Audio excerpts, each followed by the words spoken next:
What is up, guys? Eric here with Team Eccentric, and I'm bringing you guys a little discussion video for Mermail. So this discussion video is going to feature all the different versions of Mermail that are being played right now, or at least some of the more popular versions. And you know, I'm gonna show you guys some of the cards that would go to those versions and kind of explain what they do, so you guys can kind of get a little bit more information on how we're playing the deck right now. But before we do that, I do have mail. I have my Mermail deck right here, so clearly we're going to be rarity swapping some cards, right? So first and foremost, I think we'll open this one.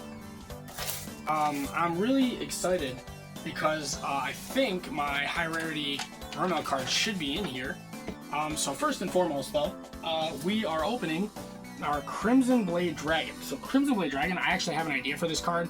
Besides RDA, this card can actually be used in a little combo that I'll show you guys below, but this is going to go to a certain deck that I will be building. It is a deck that I have continued to say that I hate, and notably hate, but you know, if you can't beat them, join them, right? But yeah, so that's that.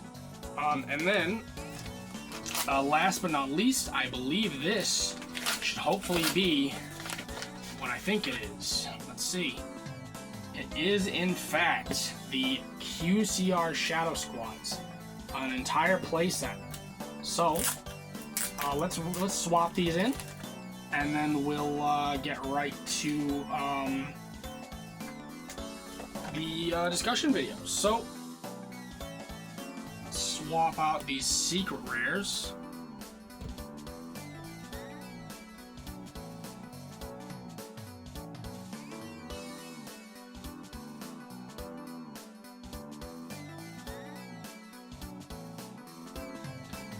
Yeah, guys, this should be it. This should be max.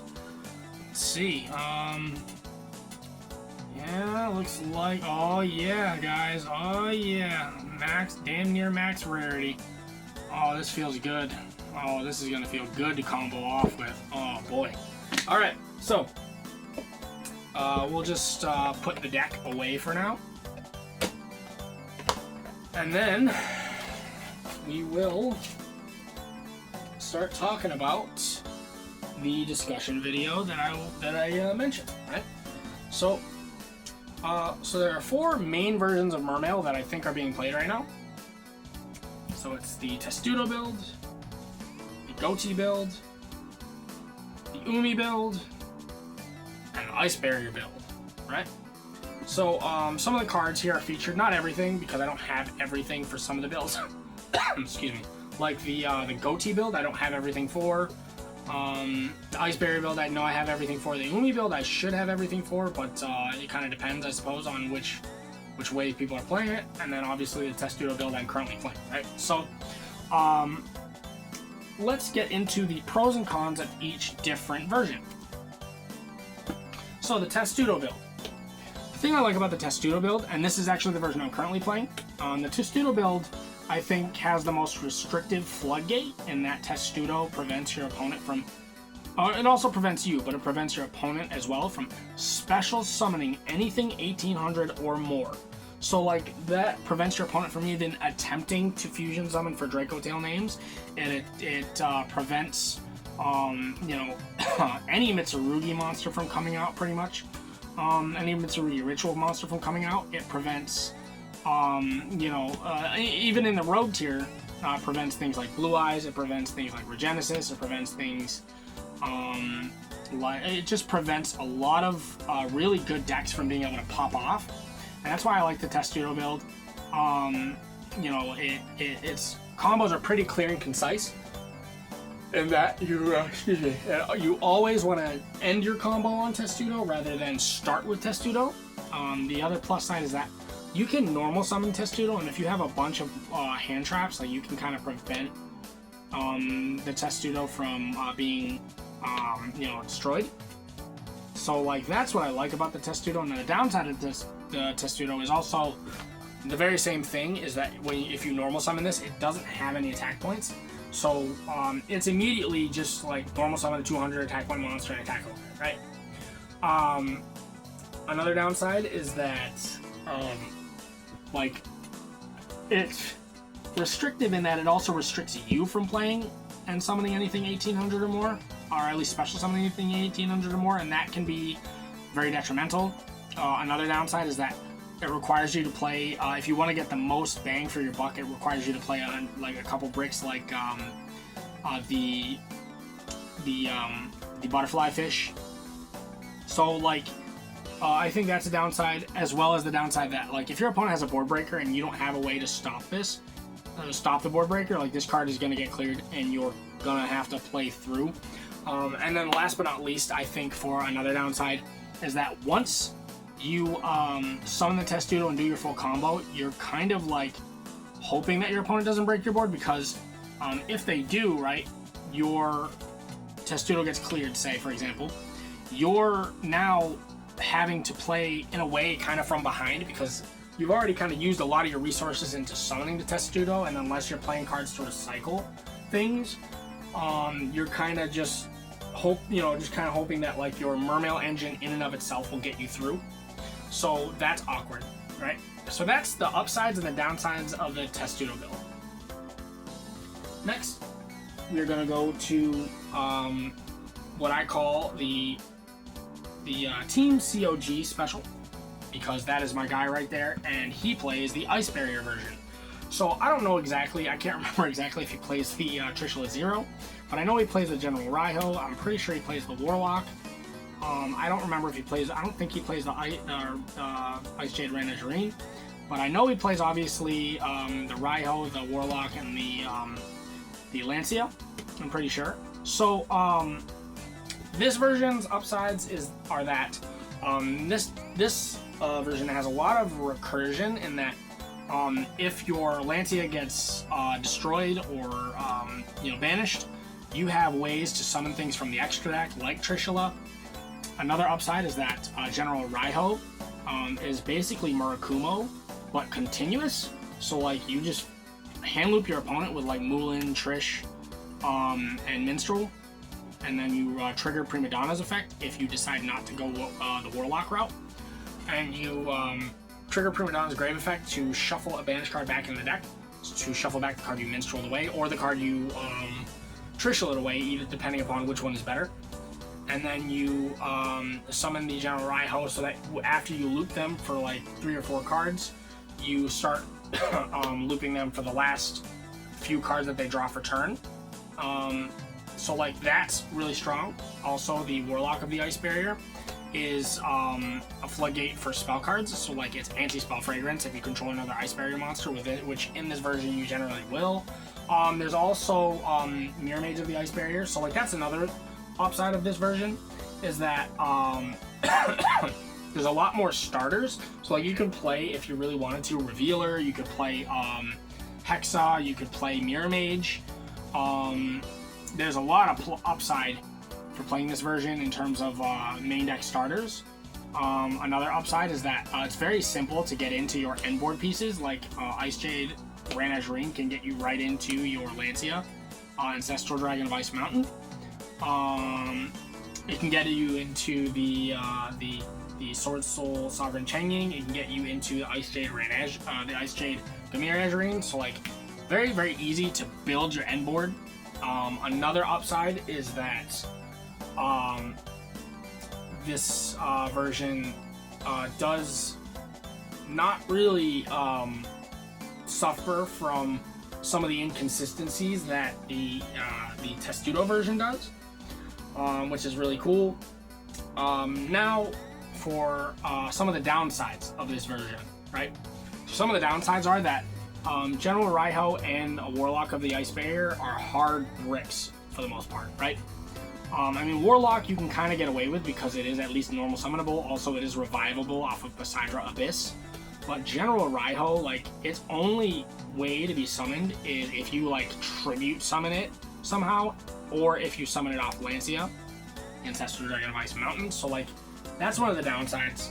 Another one of the downsides is that your deck gets kind of clogged up with starters, because if you're playing like the full Ice Barrier version, you're playing like anywhere between 1 and 3 Revealer, 1 and 3 Hexa, the 1 and 3 Mirror Mage, as well as the actual like floodgates. So like that kind of bricks your hands up a little bit and makes it a little cloggy. You know, all the same, I mean, it still gets you there. But also, another one of the downsides I would say is that it kind of clogs up your extra deck with like cards you don't necessarily want to summon. Because if you're playing the this build, you're also playing the first penguins, which clog you up with for the revealer, you're clogged up with the Id, the Justiciar, the World Chalice Justiciar. You're clogged up with the Lancia, which you're trying to summon, as well as the Trishula Zero, Dragon of the Ice Barrier, and like a bunch of other stuff. Like it can get a little cloggy in the extra deck as well, so you don't have a lot of room in terms of that. I think that overall the Ice Barrier build is solid. I think the Ice Barrier build can do quite a bit, but I think that it also doesn't really play through Nib very well. If you Minstrel and you see your opponent has Droll, Nib, Ash, let's say for example, like you're gonna want to rip the Nib, which prevents you from, you know, playing through the Ash or the Imperm or the Droll. So like you're kind of in a weird spot. If your opponent has multiple Nibs, you're just screwed. Like there's not really much. Like yeah, you can summon the Lancia, and hopefully like if they Nib it, like it goes off. But you know, and it loops your opponent for another card, but like it's still really awkward having to play through a Nib, so that's one of the downsides. But yeah, so that's I think the pros and cons mostly for this version of the deck. Next version of the deck I want to talk about is what I call the King J special, which is the Goatee build.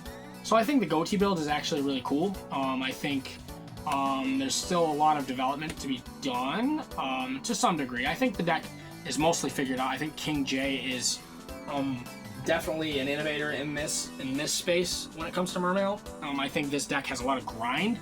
I think you can grind through decks that have naturally grindy game states, such as Branded, Sky Striker. You can grind very well. Another one of the upsides of this version is that not a lot of people know about this version outside of the Mermail community. Like only Mermail players really know what a lot of the Goatee cards do. So like that gives you a lot of upside in terms of like your matchups, because they're not going to know like what to stop with the Goatee cards, which gives you a lot of surprise factor.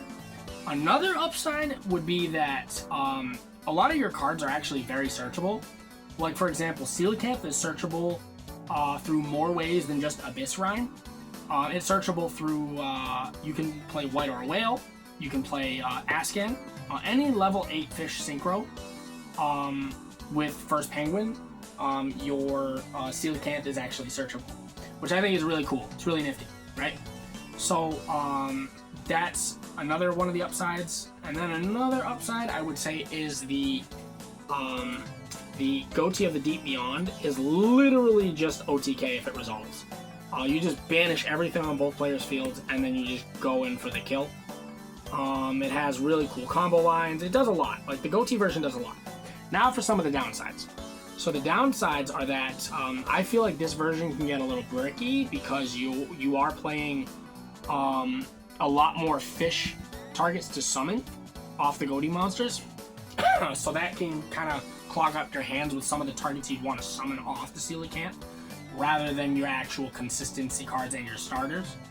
Another downside would be that, excuse me, I think that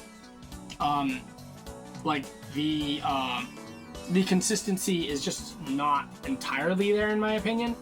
You know, you're trying to see Neptibus, you're trying to see you know, Dragoons, Shadow Squad, and you will see those cards. Like it's not as if the deck is super inconsistent, but you'd rather see those than like a Schiff or a Sykes or a Snopius, right?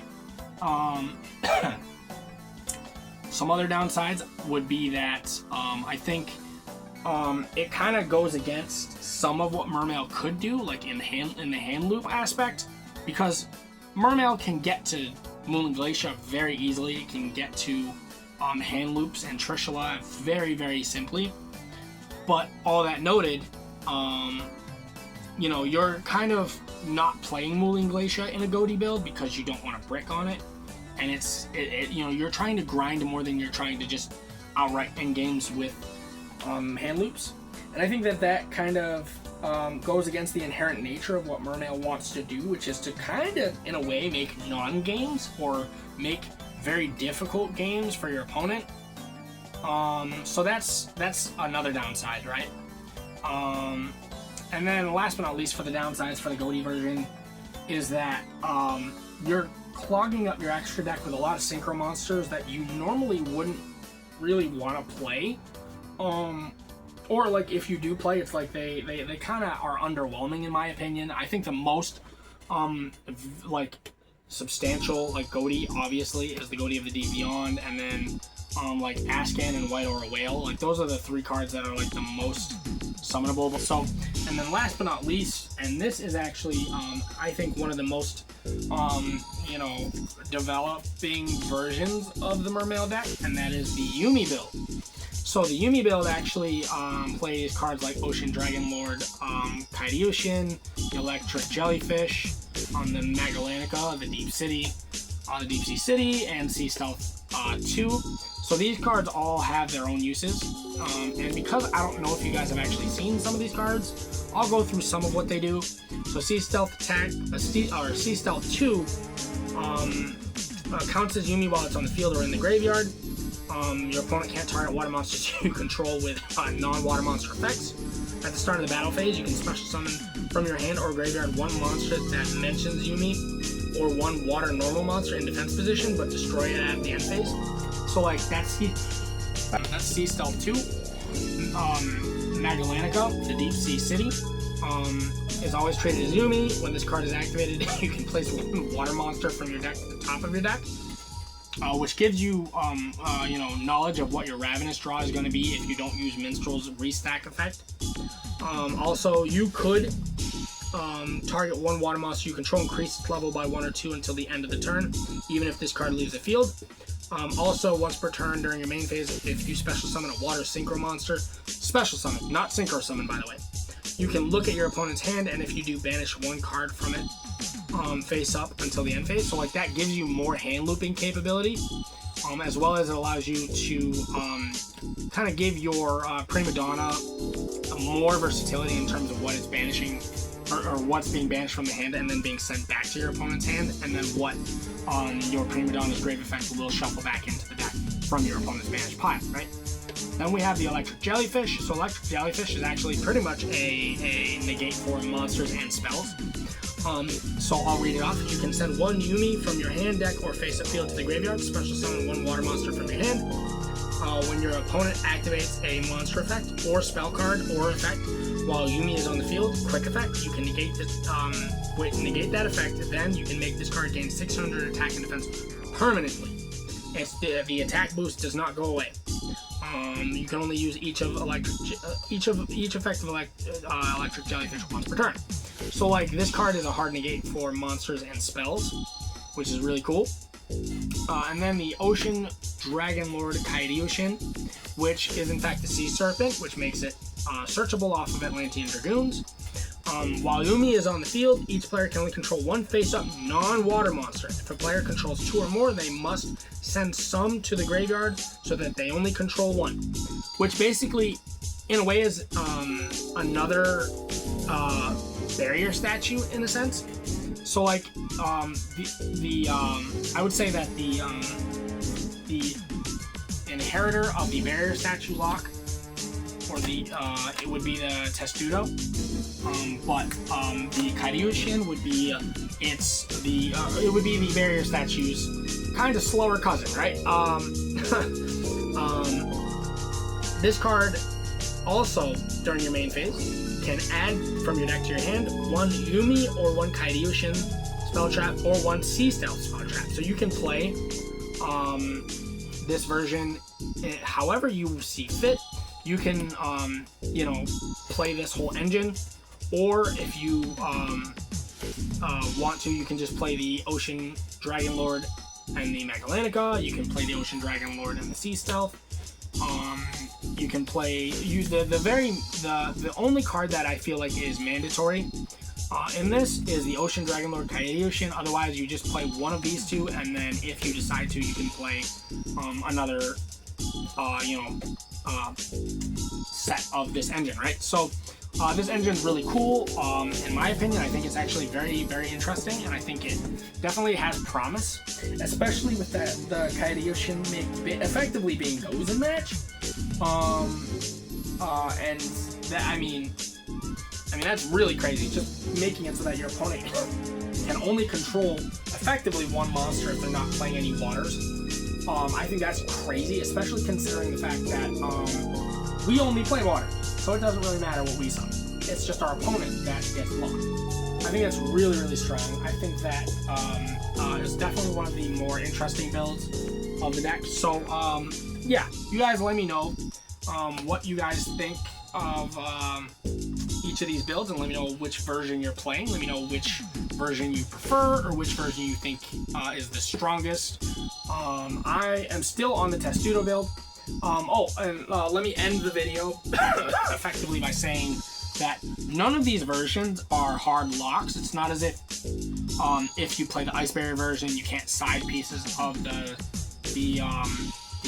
Umi version, or if you're playing the Testudo version, you can't side parts of the Ice Barrier version, or if you're playing the Ghosty version, you can't play parts of the Umi version, or however one of these are interchangeable. You can kind of mold your build of Mermail based on what you like from each of these engines. I won't go through and kind of say which versions I'm playing, besides that I'm playing the Testudo version. I just know that each of these versions has pieces that are kind of interchangeable, or at least in terms of the engine. In terms of the engine of Mermail, like you can do pretty much any one of these engines and just kind of make it work, right? And that's what's so cool about Mermail, is it's, in my opinion, the standard water deck. There's no other water deck like it that can do what it does, which is play water combo, which I really do thoroughly enjoy. So let me know what you guys think in the comment section below. I really appreciate the views you guys give us. Eric here with Team Eccentric, and I'm signing out.